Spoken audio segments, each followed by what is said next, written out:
Voltamos para o quarto e último bloco do Roda de Entrevista desta noite, que recebe o vereador Elias Vaz. Falamos bastante da saída da saúde, que teve ele como relator, das questões da administração municipal, os problemas da nossa Goiânia. Vamos entrar agora um pouquinho no mundo da política. Vereador, o senhor surgiu, vamos dizer assim, na política, liderando os combeiros, como a gente falava, né, o transporte alternativo, que resultou na criação da cooperativa, teve até a época, né, a morte de um motorista, Marcos, se eu não me engano, José o nome Marcos. dele, José Marcos. Aí em 2000 o senhor virou vereador pelo PSTU, teve aquela votação grande, né, até então a maior, passou pelo PV, quando o PV tinha outro perfil, foi para o PSOL, ajudou a criar a rede e agora está no PSB. O senhor é um ex-radical e hoje um moderado? Não, eu nunca mudei de lado, né? Meu lado sempre Qual que é seu lado? Meu lado é a luta dos trabalhadores do povo brasileiro, né? Eu nunca mudei de partido, por exemplo, por conveniência para ser base de apoio de ninguém, né? Todos os partidos que eu fui, inclusive por coincidência, eram partidos independentes, não estavam... E de esquerda? De esquerda, todos, né? Todos. Eu nunca fui de nenhum partido de centro, por exemplo. Todos os partidos eram de esquerda. Uns mais, outros menos, mas todos com perfil de esquerda, né? Então, primeiro, assim, eu quero deixar bem claro isso. E o que é mais importante, porque o que é lamentável, Enzo, assim, é quando uma pessoa... por exemplo, nós vimos agora, tem gente que apoiou, por exemplo, o Vanderlan, aí o Íris ganhou, já no outro dia já pulou para o lado do Íris. Aí eu não dou conta disso, eu não dou conta desse tipo de coisa, entendeu? Eu acho que você tem, o mínimo você tem que ter coerência, né? Não é quer dizer que, por exemplo, eu não faço oposição ao prefeito Íris a tudo que ele faz. Por diversas vezes, já votei projeto. Ano passado mesmo entrei com um projeto de lei para evitar que a prefeitura perdesse 51 milhões. Porque eles estavam tinha aprovado uma lei na época do Paulo Garcia, que ia, na verdade, beneficiar os lotes vagos, a especulação imobiliária. Eu achei isso equivocado. Por exemplo, um lote lá no setor Bueno, que pagava 4% de alíquota, ia pagar 1%.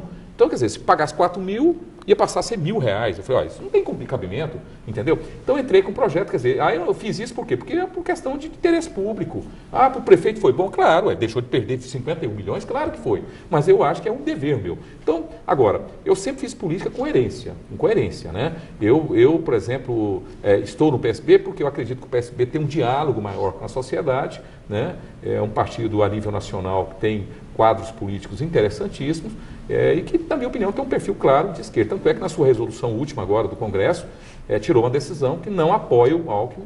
Essa é uma decisão do partido, que às vezes é uma dúvida, pelo motivo do Márcio França, que é o vice, atual governador e assumiu o governo de São Paulo, mas isso foi muito assim, de forma bem clara, né? O partido ou trabalha com partidos de esquerda ou candidatura própria, inclusive foi cogitado até a questão do Joaquim Barbosa. Em meio a tantos escândalos que a gente tem acompanhado e operação atrás de operação, como é que o senhor acha que a classe política vai hoje chegar no eleitor, pedir esse voto, convencer, porque a população está começando a ficar revoltada? Olha, eu até entendo a revolta da população, mas é preciso que a população entenda uma coisa.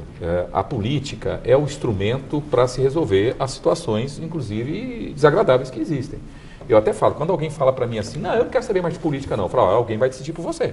Alguém vai decidir por você. Depois você vai só pegar o resultado. É igual quando a gente chega, mora num prédio, aí eles convidam a gente para uma reunião para decidir temas polêmicos. A gente não vai, alguém vai decidir pela gente. Né? Depois você tem que acatar, porque você não foi. Então, eu penso que a participação é fundamental. Mas eu acho que a população está cada vez ficando mais crítica.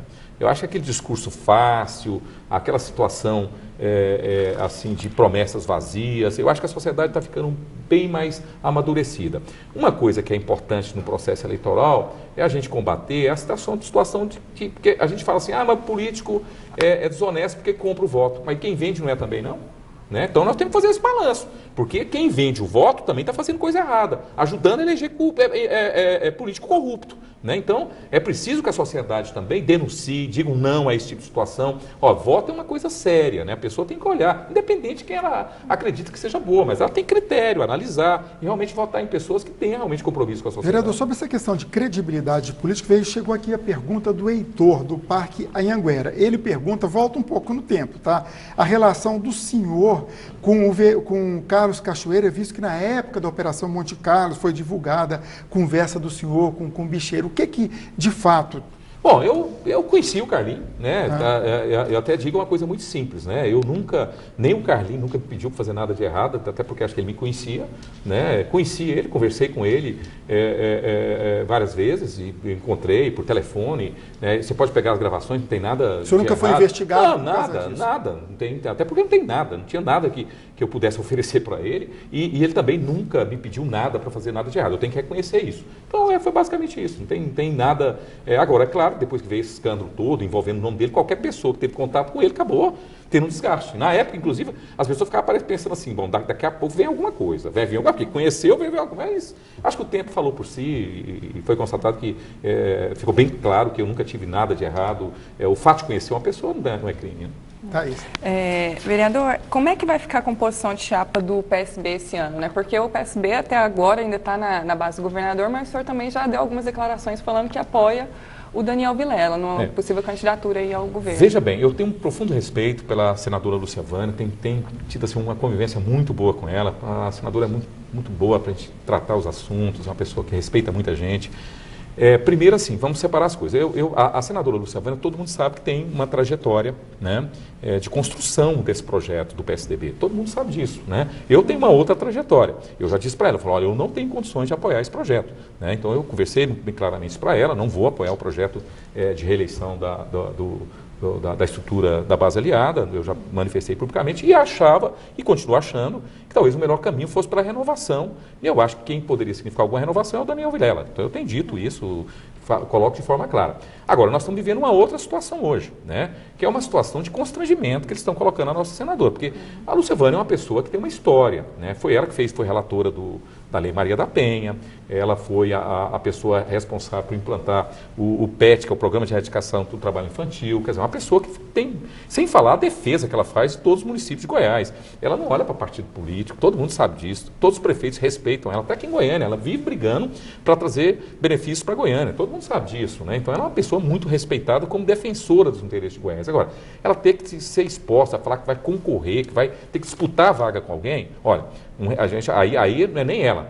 A gente tem conversado dentro do partido, o partido já mandou um recado. Olha, se vocês não acham que ela tem que disputar a vaga aí, os outros candidatos que têm condição, que estão despontando na pesquisa aí, tanto o Daniel como o Caiado, não acham que ela tem que disputar nada. Lá ela tem vaga garantida. Então, eu particularmente acho, se for para ela se submeter a um constrangimento desse, eu acho que ela não tem que se submeter. Essa é a minha opinião. Então pode ser que o PSB saia então da base? Olha, vai depender da estrutura de governo, porque se querer submeter ela a esse constrangimento, pode ter certeza, o partido não vai aceitar esse tipo de posição. Isso eu posso dizer, né, que é de forma clara, né? Nós esperamos que haja um respeito, né? Eu particularmente tenho toda uma visão de que esse governo, para mim, assim, que chegou, são 20 anos, né? Não tem um esgotamento. Na minha opinião, ele se esgotou. Na minha opinião, não ganha eleição. Essa é uma opinião minha, né? Eu já falei isso para a senadora, né? Ela tem outra expectativa, mas eu respeito, como diz, ela tem outra trajetória.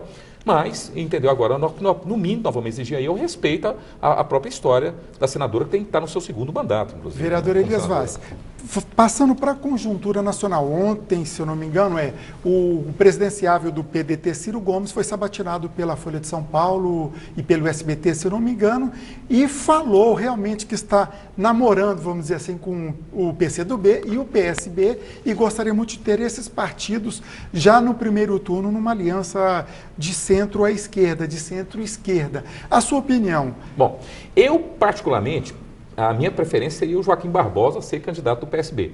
Embora ele já disse que não vai ser candidato, mas eu me reservo, porque ele não se liou, né? Então, possibilidade, ele alegou problema pessoal, pode ser que se resolva até as eleições.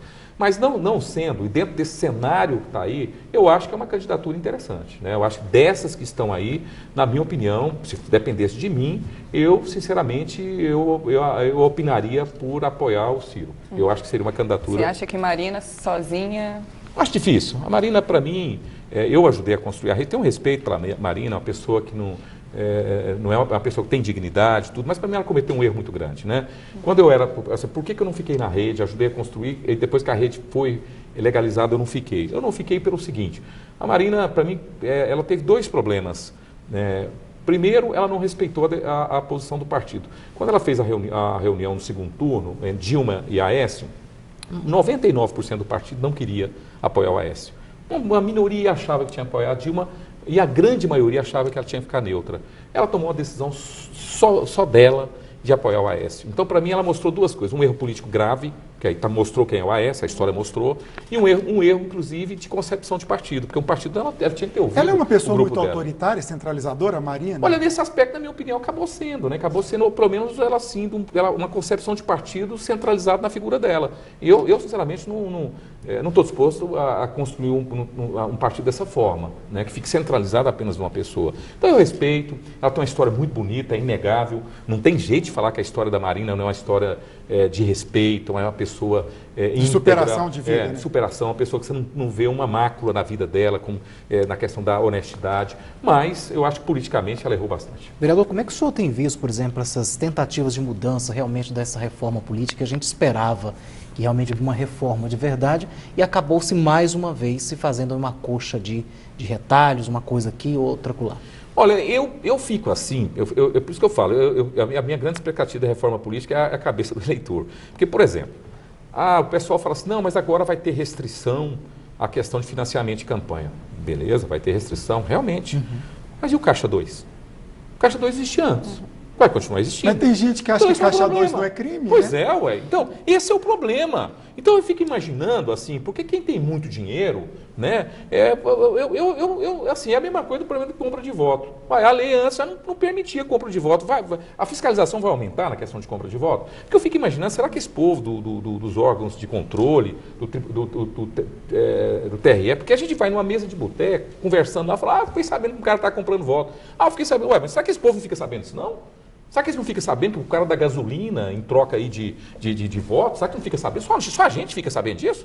Porque toda hora a gente vê alguém falar. Então, assim, eu fico, se não mudar essa fiscalização, não ser mais rigoroso, e o próprio eleitor ser o fiscal, de não compactuar com isso, eu, sinceramente, acho muito difícil a gente ter um grande avanço numa reforma política. Então, eu acho que a reforma política é preciso a gente ter regras, mas é preciso também que as regras funcionem. Vereador, há 2 semanas atrás, nessa mesma cadeira onde o senhor está, o seu colega e muito próximo, Jorge Cajuru, anunciou no melhor estilo Jorge Cajuru a possibilidade de não se candidatar ao Senado, e sim ao governo do Estado, porque baseado em pesquisa. Mas eu vi na pesquisa dele lá, o povo está tudo querendo ser senador. Eu já vi hoje.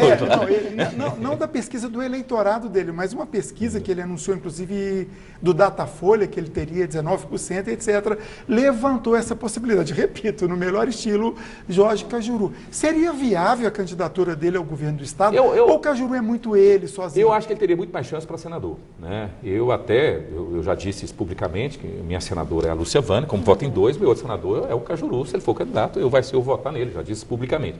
Eu acho que ele teria mais chance, né? Fora disso, eu acho que ele era melhor em federal. Então, assim, se primeiro senador, se ele achar que não é possível, governador eu acho muito difícil. Eu acho muito difícil ele ganhar para governo. A última eleição a gente teve uma renovação na Câmara, né? Você acha que esse ano isso pode acontecer na Assembleia? Você acha que o eleitor está com esse espírito de mudança? Eu acredito que sim. Acho que aquilo ali foi um termômetro, né? Eu penso que a sociedade hoje, eu não sei se vocês já receberam muita... na época teve muito isso, já está começando de novo, não vote em reeleição de ninguém, já está tendo muito esse movimento. Eu sinceramente, eu acho que o eleitor vai ser mais crítico nesse período.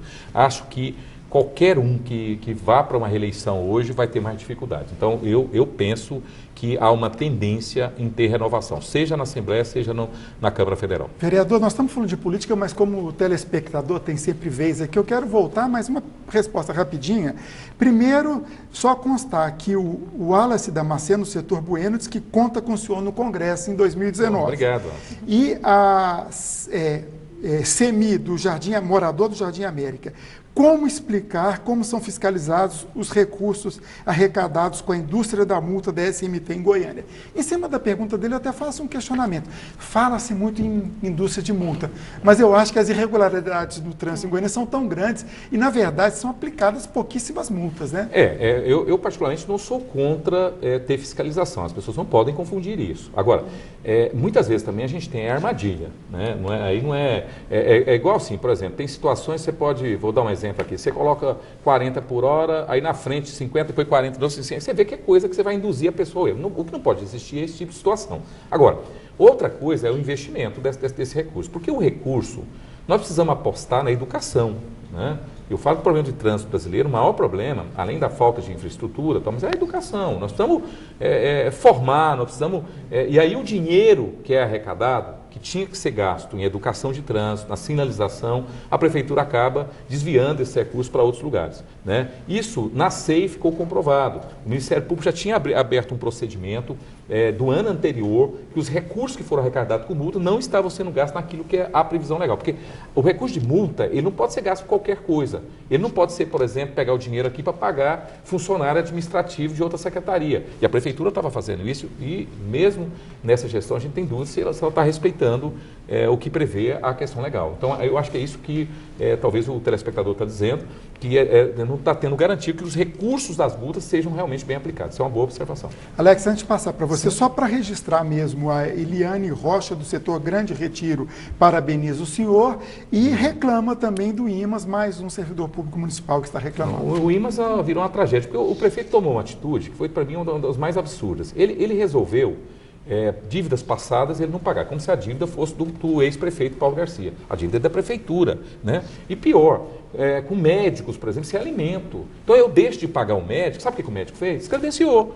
E aí o IMAS perdeu vários médicos, bons médicos, perdeu. Isso gerou uma instabilidade muito grande. Imagina uma pessoa que estava fazendo um pré-natal, aí de repente teve que interromper, teve que arrumar outro médico, porque o médico já não era credenciado, alguém que vinha fazendo um tratamento. Você sabe que é muito sério esse negócio da confiança no médico, depois você adquire uma confiança, o médico te acompanha, de repente você teve que substituir. Então isso gerou um grande problema quando a situação não é pior. Por exemplo, na área de oncologia mesmo, o pessoal tem reclamado que não acha médico, está lá com um problema grave, que é câncer, e não tem médico para atender. Então, o IMAS virou um grande problema, né, esses dias mesmo, e é problema de gestão dentro da prefeitura, não só lá dentro do IMAS, mas de autorização. Imagina, o IMAS estava com 20 milhões praticamente no caixa e devendo um monte de gente tinha como pagar. Então não tem jeito o negócio desse. O pessoal descredenciando e gerando esse problema enorme para os servidores do município. Vereador, nós temos só 2 minutos, pergunta e resposta rápidas, sim, por favor. Vamos ver se dá então rapidinho. Vereador, a gente percebeu que essa nova legislatura, quando ela tomou posse, ela prometia ser uma legislatura mais combativa, né? O senhor deve sair, como o senhor disse, para os seus projetos políticos aí. Como é que o senhor acha que a Câmara deve se comportar até o final dessa legislatura? Eu acho que a Câmara melhorou muito, sabe? Eu sou uma pessoa que, para mim, assim, de todas as legislaturas que eu participei, essa é a quinta, para mim foi a primeira vez que melhorou. Todas as outras vezes foi piorando. Essa vez, na minha opinião, essa legislatura, com todos os problemas que ela pode ter, na minha opinião, houve um avanço. Acho que ela está melhor do que as outras. Ok, quero agradecer mais uma vez as participações da Thaís Lobo e do Alex Atanásio, mais uma vez ajudando bastante a gente aqui na conversa com o nosso convidado especial. Muito boa noite, Thaís. Boa noite, obrigada pelo convite. Muito boa noite, Alex. Obrigado também mais uma vez pela participação aqui. Até a próxima. E boa noite para você, não acabou ainda não, mas boa noite para você, telespectador, que fez sua pergunta. Infelizmente não dá para responder tudo. Perguntinha final, em tempo de Copa do Mundo, conselheiro do Atlético Clube Goianiense, quem ganha a Copa do Mundo? Brasil. Torcendo, firme ali. O Brasil está com um time muito bom, acho que acertou no técnico, o time está bem, eu acho que vai ganhar. Atlético sobe? Olha, você viu que ganhou da Ponte Preta, 3-1 de virada, tem que ter forte candidato a subir. Eu acho que o Vila e o Atlético aí, Goiás fica mal, né? Acho que o Vila e o Atlético sobe. Ok, então com essa mensagem de esperança, de otimismo do vereador, nós encerramos o Roda de Entrevista. A coordenação está dando bronca em mim aqui, o tempo estourou. Voltamos na próxima semana, até lá e boa noite.